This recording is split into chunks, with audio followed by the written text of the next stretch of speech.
Gusto mo rin bang magkaroon ng TV channel ang cellphone mo kagaya nito? Halika na, boss! Gawin natin! Pumunta na tayo sa ating Google Play Store at i-type ang IPTV Smart Player. At i-install natin ang app sa ating cellphone. Pag na-install na, i-open natin. Click lang natin ang allow.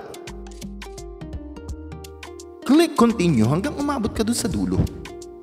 At syempre, para makalibre tayo at makatipid tayo, i-click ang limited version. How to add playlist, click lang natin ang done. Then click import playlist URL.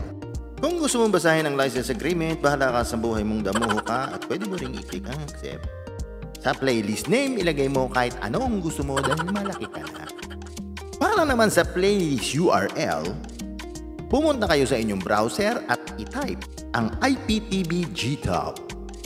At i-click natin ang pinakauna at i-scroll down natin pababa hanggang umabot kayo sa group by country. Sa country, pinili ko ang Philippines, syempre. Pag nakita mo na ang country na pinili mo, mas scroll ka lang pakaliwa para makita mo ang list ng URL. I-copy mo at bumalik ka sa IPTV app. Then i-paste ang URL at i-click ang save. Then i-click mo ang playlist, all channels para makita mo lahat ng available channels. At yan, mag-try tayo ng isa, Mix Philippines.